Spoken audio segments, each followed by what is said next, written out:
É isso mesmo que vocês leram no título. O meu pastor não é meu dono. Calma lá, não me entenda como um desigrejado. Eu tenho igreja, eu sou submisso à liderança dos meus pastores.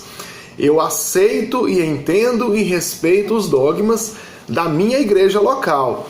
Mas vamos entender uma coisa. Eu sou, acima de tudo, um discípulo de Cristo. Marcos capítulo 16, Jesus diz: ide por todo mundo e fazei discípulos em meu nome. Eu sou, acima de tudo, um discípulo de Jesus Cristo. Acima de tudo, eu tenho na Bíblia a direção para a minha vida, seja lá onde eu for, seja lá onde eu fizer. Hoje eu sou da Assembleia de Deus Campo de Campinas, Ministério Madureira. Eu entendo e reconheço que nela a Bíblia é preservada, o ensino bíblico é preservado, a palavra de Deus é pregada de um modo sadio. Por isso eu estou lá. Dada esta preocupação com o Evangelho genuíno de Cristo, eu me submeto a esta igreja e a liderança e a orientação dos meus pastores. Agora, tem igrejas que não prezam para a pregação desse evangelho e acabam usando os membros da igreja como massa de manobra para interesses pessoais, a ponto, por exemplo, de proibir o membro da igreja de ter relacionamento com a sua própria família. A pessoa diz que não vai ao culto hoje porque é aniversário de um familiar, ele pretende ir. O pastor vai e amaldiçoa. Não, você não pode matar o culto, mas vale obedecer a Deus do que os homens. Me obedece e vem na igreja. E a pessoa vai lá e abandona a família por causa da igreja.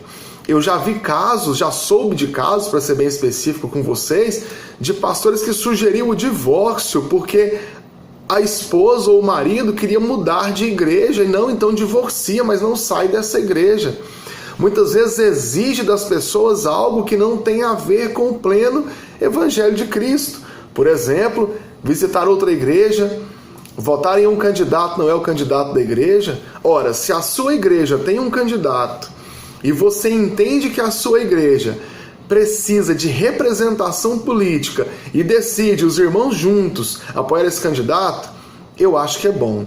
Mas o pastor está muito errado quando ele fala: olha, eu falo em nome de Deus, então se você não votar no meu candidato, você está desobedecendo a Deus.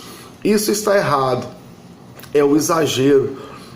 Eu sei de casos, por exemplo, de pastor que convoca para lavar a casa dele, pintar a casa pessoal dele, e faz isso em nome da igreja.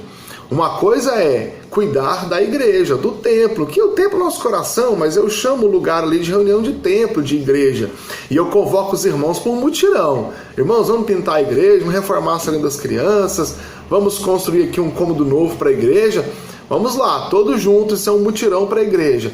Glória a Deus por isso. Agora, se é na casa pessoal do pastor, ele não pode usar essa autoridade que ele tem sobre a igreja como se a casa dele fosse uma extensão da igreja. Eu quero saber se algum irmão quiser fazer um aniversário no quintal dele, se ele vai deixar. Então, nesse sentido eu falo, meu pastor não é meu dono. Nesse sentido. O meu pastor tem que me ensinar a Bíblia e o caminho do céu, mas ele não pode usar isso como se eu fosse um escravo dele, como se eu fosse alguém que está ali à disposição de atender às suas ordens e ele é um ser supremo que nada está acima dele. Não, isso nós não podemos admitir.